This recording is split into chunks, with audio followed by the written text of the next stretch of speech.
आज हम आपके लिए लाए हैं सोलो लेवलिंग सीजन 3 का सेकंड एपिसोड। इस एपिसोड में हम देखेंगे कि जिन्हों की सिस्टर खतरे में आ जाती है तो जिन्हों के शैडो सोल्जर किस हद तक चले जाते हैं।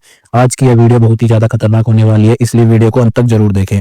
हमारी पिछली वीडियो में आपने देखा था कि रेड गेट मिशन को पूरा करने के बाद जिन्हों को एक की मिलती है और यह की डंजन के टेम्पल की होती है, जहां जिन्हों बहुत ही जल्दी वापस जाने वाला है। और लास्ट में हमने देखा था कि जिन्हों चा का इंटरेस्ट टेस्ट लेता है क्योंकि वो उसके गिल्ड में ज्वाइन होना चाहती थी, जहां वह बीरू अनकंट्रोल हो जाता है और जिन्हों को बीच में आकर चा को बचाना पड़ता है। इसके अलावा जिन्हों के पूछने पर वो एक्सेप्ट भी कर लेती है कि वो जिन्हों को पसंद करती है।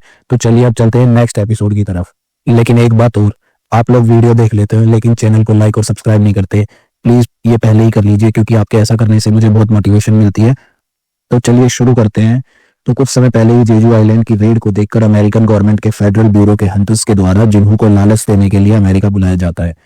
यहाँ एक ऐसी लेडी होती है जो अवेकन हुए हंटर्स की पावर को अपग्रेड कर देती है। जब जिन्हों अमेरिका आता है तो उसे सेलेनर नाम की लेडी के पास ले जाया जाता है और यह ऐसी लेडी होती है जो दूसरे हंटर्स की पावर को अपग्रेड कर देती है और वह दूसरे हंटर की पावर को फील भी कर सकती है और उसे इंक्रीज भी कर सकती है। सेलेनर ने जब जिन्हों का हाथ पकड़ा तब वह जिन्हों के डोमेन में चली गई थी और इतनी ज्यादा पावर आज से पहले उसने कभी नहीं देखी थी। इसके अलावा वह जिन्हों के अंदर शैडो मोनार्क को भी देखती है, जो सेलेनर को आंखों के इशारे से बोलती है कि जिन्हों से दूर रहो, और जिन्हों के अंदर की डार्कनेस को देखकर सेलेनर की रूह तक कांप जाती है।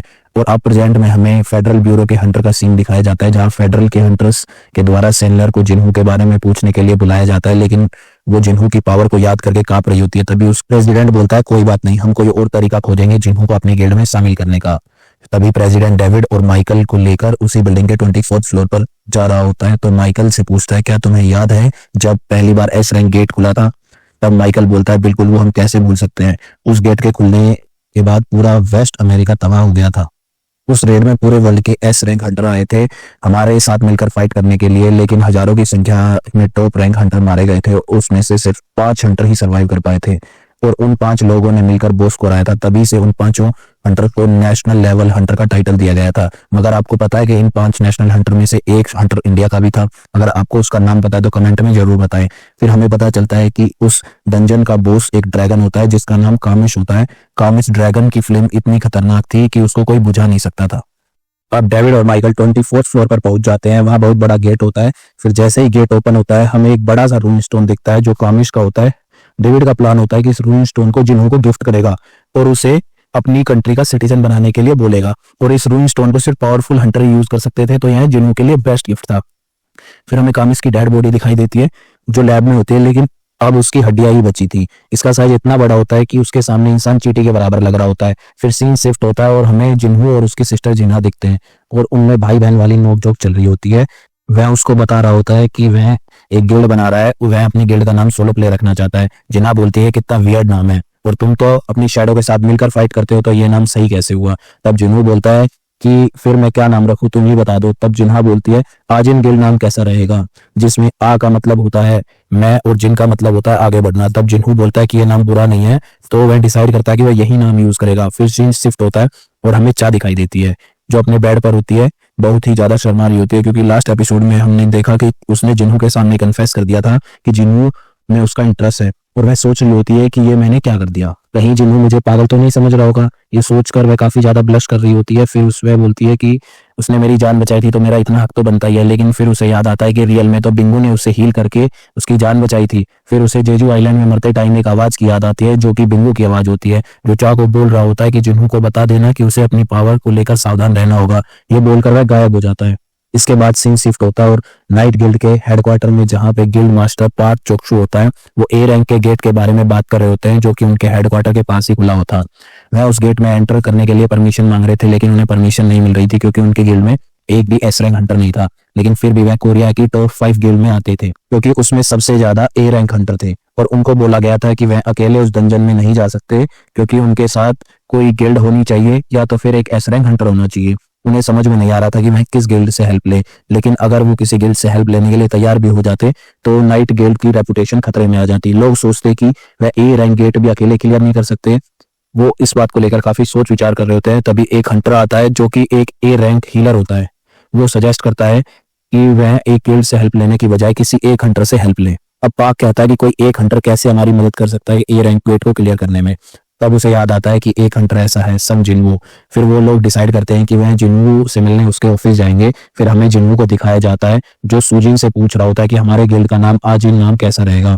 तब सूजिन बोलता है सोलो प्ले छोड़कर कुछ भी चलेगा। और सूजिन पूछता है कि क्या हंटर चाबी हमारे गिल्ड में ज्वाइन करने वाली है। तब जिन्वो बोलता है नहीं, वो ज्वाइन नहीं कर सकती, मुझे किसी दूसरे हंटर की तलाश है। तब सूजिन कहता है कि हंटर चा से भी ज्यादा बेस्ट कौन हो सकता है। तब जिन्वो बोलता है कि मुझे कोई ऐसा हंटर चाहिए जो ट्रस्ट वर्दी हो, जिसके पास हंटर लाइसेंस हो और जो गिल्ड में फाइट करने में ज्यादा इंटरेस्ट ना रखता हो डंजन के अंदर। बेसिकली जिन्हू चाहता था कि वो किसी लो रैंक हंटर को हायर कर ले सिर्फ फॉर्मेलिटी के लिए, जिसको गिल्ड में काम से लेना देना ना हो, वो बस अकेले ही डंजन क्लियर करे। तभी उसका डोरबेल बजता है। जैसे ही वह गेट खोलता है उसे नाइट गिल्ड के मेंबर दिखाई देते हैं जो कि एक झूठी स्माइल कर रहे होते हैं जिन्हू को मनाने के लिए। फिर जिन्हू उन्हें अंदर बुलाता है। फिर वो बताते हैं कि उन्हें एंट्री परमिशन नहीं मिल रही है, इसके लिए आपकी हेल्प चाहिए एक ए रैंक गेट को क्लियर करने में। बाकी सारे एस रैंक हंटर 10% प्रॉफिट देते हैं, लेकिन हम आपको 20% देने के लिए तैयार हैं अगर आप हमारे साथ चलेंगे। तब जिन्हू बोलता है कि मुझे 50% चाहिए और मुझे सिंगल एस रैंक हंटर की तरह ट्रीट करने के बजाय मुझे गिल्ड की तरह ट्रीट करो, क्योंकि मेरे पास जो शैडो आर्मी वो किसी गिल्ड से कम नहीं है, मैंने जस्ट अभी अपनी गिल्ड बनाई है। तभी पाक बोलता है कि 40% कैसा रहेगा। तभी जिन्हू बोलता है कि मैं यहाँ नेगोशिएशन करने नहीं बैठा हूँ। तभी पाक बोलता है कि ठीक है, लेकिन डंजन के बॉस को आप ही फाइट करके हराओगे। और उन दोनों के बीच एग्रीमेंट हो जाता है। वो लोग बोलते हैं कि कल रेड स्टार्ट होगी तो आप टाइम पे आ जाना। फिर वो लोग जाने लगते हैं। तभी नाइट गिल्ड का एक हंटर नोटिस करता है कि जिन्हू का शैडो हल्का सा मूव हुआ। वो पार्क को बताता है, लेकिन पार्क कहता है कि तुमने कोई नशा तो करना स्टार्ट नहीं कर दिया, भला किसी की शैडो कैसे मूव कर सकती है। लेकिन जिन्होंने रियलिटी में अपना एक शैडो सोल्जर उनकी शैडो में छुपा के छोड़ दिया था। फिर वो लोग वहां से चले जाते हैं और जिन्हों भी अपनी फैमिली के साथ टाइम स्पेंड करने चला जाता है। अब नेक्स्ट डे रेड स्टार्ट होने वाली थी। नाइट गिल्ड पूरा रेडी होकर गेट के बाहर जिन्हों का वेट कर रहा था, लेकिन जिन्हों अब तक वहां नहीं आया था। वो लोग सोच रहे होते हैं कि वह कहीं लेट तो नहीं हो जाएगा। 5 मिनट ही बचे होते हैं रेड को स्टार्ट होने में। इधर जिन्हों सोच रहा होता है कि आज मौसम इतना खराब क्यों है, लेकिन अब वो देखता है कि टाइम हो गया है रेड में जाने का। फिर वो अपने शैडो एक्सचेंज यूज करता है और डायरेक्ट गेट तक पहुंच जाता है। वहाँ बहुत सारी पब्लिक होती है जो जिन्हों की फैन होती है। वो लोग जिन्हों को घेर लेते हैं और उससे सवाल करने लगते हैं, लेकिन नाइट गिल्ड का एक हंटर वहां आकर जिन्हों को अपने साथ ले जाती है। फिर वह पार्क आता है और बताता है कि आज की रेड वो लीड करेगा। फिर वो लोग गेट के अंदर जाने लगते हैं और फिर सीन शिफ्ट होता है। हमें जिन्हों की बहन दिखाई देती है स्कूल के अंदर, जहाँ कुछ स्टूडेंट को टीचर ने स्टोर रूम से आर्ट का सामान लाने के लिए भेज दिया था। ऐसे ही वो स्टोर रूम में जाते हैं। अंदर बहुत ज्यादा गंदगी होती है क्योंकि वो रूम काफी समय से बंद था। तभी उन्हें उस रूम के डंजन का एक गेट दिखता है। अंदर ही गेट देखते ही बाकी 2 स्टूडेंट डर के पीछे हट जाते हैं, लेकिन उनमें से एक लड़का ज्यादा और स्मार्ट बनता है। वो गेट के पास जाकर खड़ा हो जाता है और उन लोगों पे हंस रहा होता है और बोलता है कि तुम लोग बहुत बड़े डरपोक हो, ये सिर्फ एक बंद गेट है, इससे हमें कोई खतरा नहीं, इसमें सिर्फ हंटर ही आ जा सकते हैं, मॉन्स्टर बाहर नहीं आ सकते। इस गेट को खुलने में 1 वीक का टाइम और लगेगा। मतलब किसी गेट के बॉस को 1 वीक के अंदर डिफीट नहीं किया जाए तो डंजन ब्रेक हो जाता है और मॉन्स्टर बाहर आ सकते हैं। वो लड़का इतना बोल ही रहा होता है तभी अंदर से एक हाथ निकल के आता है और उसका सिर पकड़ के क्रश कर देता है। ये देखकर बाकी दोनों स्टूडेंट की पैंट गीली हो जाती है और वो वहां से भागने की कोशिश करते हैं, लेकिन मॉन्स्टर उन दोनों को भी मार देते हैं। फिर अंदर से कुछ और मॉन्स्टर निकलते हैं और सब मिलकर पूरे स्कूल में मार काट चालू कर देते हैं। वो एक के बाद एक स्टूडेंट को मार रहे होते हैं। उनमें से एक लड़की जैसे तैसे बचे बाथरूम में छुप जाती है। वो हंटर एसोसिएशन को कॉल करती है और बताती है कि स्कूल में मॉन्स्टर आ गए। वो लड़की काफी ज्यादा डरी होती है, लेकिन हंटर एसोसिएशन उसे बोलती है कि डरो मत, बस अच्छी तरह छुप कर रहो, हम तुरंत हंटर भेज रहे हैं, तुम्हें कुछ नहीं होगा। फिर वो उससे पूछती है कि क्या तुम बता सकती हो कि मॉन्स्टर दिखने में कैसे हैं। फिर वह लड़की डरते हुए बोलती है कि वह दिखने में इंसान जैसे है, बट उनका साइज बहुत बड़ा है और बदसूरत है और उनकी स्किन का कलर ग्रीन है। ये सुनकर हंटर एसोसिएशन वाले शॉक हो जाते हैं और बोलते हैं कि क्या तुमने उनकी स्किन का कलर ग्रीन कहा, इसका मतलब वह ओक्स है, वो लोग स्मेल भी कर सकते हैं, तुम वहां से जितनी जल्दी हो सकता है भागो। लेकिन अब बहुत देर हो चुकी थी। वो मॉन्स्टर उस लड़की को भी मार देते हैं बड़ी बेरहमी से।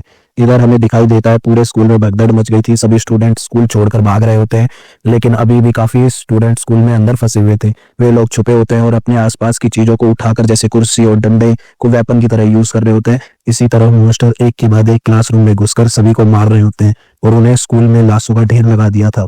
फिर हमें जिन्हा और उसकी फ्रेंड सुंग ई दिखाई देती है, जो एक ई रैंक हंटर भी होती है। वो लोग एक क्लास में छुपे थे, वहां और भी स्टूडेंट होते हैं। अब कुछ मॉन्स्टर उनकी क्लास में आ चुके थे और क्लास में कुछ स्टूडेंट मॉन्स्टर से फाइट करने की कोशिश करते हैं, लेकिन वो सभी मारे जाते हैं। तभी वह मॉन्स्टर नोटिस करता है कि उनमें से एक स्टूडेंट के पास मैजिक पावर है। वो लोग आपस में बात कर रहे होते हैं कि पहले उसी को मारना चाहिए, जो लोग सुंग ई की बात कर रहे होते हैं। अब सुंग ई ने उसके सामने आ जाती है, पर जिन्हा उसे रोकने की कोशिश करती है, लेकिन सुनही बोलती है कि मैं भी एक हंटर हूँ, भले ही मेरा रैंक ई है, लेकिन मैं अपने फ्रेंड को मरने नहीं दूंगी। तभी एक मॉन्स्टर दूसरे से पूछता है कि क्या ये वही इंसान है जिसके अंदर तुम्हें मैजिक सेंस हुआ है। मतलब है सुन ई के बारे में पूछ रहा था, लेकिन दूसरा मॉन्स्टर बोलता है नहीं, यहाँ मैं उससे ज्यादा मैजिक एनर्जी सेंस कर रहा हूँ जो उस लड़की के अंदर से आ रहा है जो जिन्हा के बारे में बात कर रहे होते हैं। और फिर वह जिन्हा पर अटैक कर देते हैं। तभी जिन्हा के अंदर से एक जिन्हों के शैडो सोल्जर निकलते हैं और उस अटैक को रोक देते हैं। फिर उसे घुमाकर ऐसा पंच मारते हैं कि वह स्कूल की छत को फाड़ते हुए उड़ जाता है और बहुत दूर तक जा गिरता है। हमें वहां दिखाई देता है कि वहां 3 शैडो सोल्जर आ जाते हैं जो 10 के 3 जनरल होते हैं जिनको जिन्हों ने जिन्हा की प्रोटेक्शन के लिए छोड़ दिया था। लिटरली ये सीन देखकर मुझे गूज बम्प आ गए, इवन अभी बोलते हुए भी गूज बम्प आ रहे हैं। अब सीन दूसरी तरफ शिफ्ट होता है, हमें नाइट गिल्ड के हंटर और जिन्हों दिखाई देते हैं जो डंजन के अंदर जा चुके थे। अंदर उन्हें 2 सर वाला मॉन्स्टर दिखता है जिसे नाइट गिल्ड वाले आसानी से हरा देते हैं बिना जिन्हों की हेल्प लिए हुए। फिर उनके सामने कुछ और मॉन्स्टर आ जाते हैं जो ज़ॉम्बी जैसे दिख रहे होते हैं। तभी पार्क समझ जाता है कि ये डंजन जितना सोचा था उससे ज्यादा मेहनत लगने वाली है इसको क्लियर करने में। फिर वो लोग नोटिस करते हैं कि ज़ॉम्बी मॉन्स्टर हिल नहीं रहे होते हैं, सिर्फ वे अपनी जगह पर खड़े होते हैं। ऐसा नॉर्मली नहीं होता क्योंकि उनका नेचर होता है किसी को देखते ही अटैक कर देना, लेकिन फिर फॉर सम रीजन वो वहाँ खड़े होते हैं। इधर जिनो भी सोच रहा होता है कि मैं कहाँ फंस गया, मुझे लगा कि कोई हाई रैंक के मॉन्स्टर आएंगे, शायद मुझे ज्यादा ही एक्सपेक्टेशन रख ली। तभी जिनो को सेंस होता है कि जो शैडो सोल्जर जिन्हा के पीछे छोड़े थे वो फाइट कर रहे हैं। जिन्हों समझ जाता है कि जिन्हा जरूर किसी खतरे में है। वो तुरंत सीरियस हो जाता है और पार्क को बोलता है कि मुझे एक अर्जेंट काम पे जाना है, तुम लोग यहाँ संभाल लो। लेकिन पार्क बोलता है कि ये कैसी बात कर रहे हो, यहाँ पर इतने सारे हाई रैंक मॉन्स्टर हैं, ये मेरी टीम के लिए डेंजरस हो सकते हैं, हम सारे लोग मारे जा सकते हैं, और जो हमारे बीच एग्रीमेंट हुआ था उसका क्या। जिन्हों बोलता है कि मैं एक काम करता हूँ, मैं किसी को यहाँ पे छोड़ के जाऊंगा, तुम उस पर उतना ही ट्रस्ट कर सकते हो जितना तुम मुझ पर करते हो। आप लोग गैस करो कि जिन्हों किसके बारे में बात कर रहा होता है और कमेंट करके मुझे जरूर बताना। तभी जिन्हों बोलता है कि वह मेरी जगह संभाल लेगा और वह बीरू को समन करता है और उसे बोलता है कि तुम्हें मेरी जगह इन सारे ह्यूमन को प्रोटेक्ट करना है। फिर बीरू पूछता है कि जो ह्यूमन नहीं है उनका क्या करना है। तब जिन्हों बोलता है कि तुम्हारा जो दिल करे जो चाहो वो करना। इतना बोल के वो वहां तेजी से निकलता है, लेकिन डंजन के गेट पर बहुत सारे ज़ॉम्बीज मॉन्स्टर होते हैं जो जिन्हों के पास उतना टाइम नहीं होता कि उन सबसे फाइट करें। तभी वह काइजल को सम्मन करता है और उन मॉन्स्टर के ऊपर से उड़ता हुआ निकल जाता है। वैसे अगर आप लोग सोच रहे हैं कि जिन्होंने अपनी शैडो एक्सचेंज वाली एबिलिटी यूज क्यों नहीं की, तो मैं बता दूं कि जिन्होंने उससे पहले यूज कर लिया था डंजन के पास आने के लिए।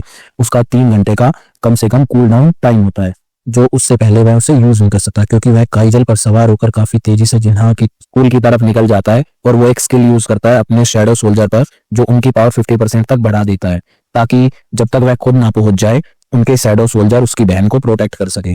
और उसी के साथ हमारा एपिसोड खत्म हो जाता है। तो आज के लिए इतना ही। अगर आपको अच्छा लगा तो लाइक कर दो और ऐसे ही कंटेंट देखने के लिए हमें सब्सक्राइब कर दो और कमेंट करके बताओ कि आपको हमारी एक्सप्लेनेशन कैसी लगी। कभी कभी थोड़ा फीडबैक भी दे दिया करो और हो सके तो शेयर भी कर दो। अब मिलते हैं नेक्स्ट एपिसोड में।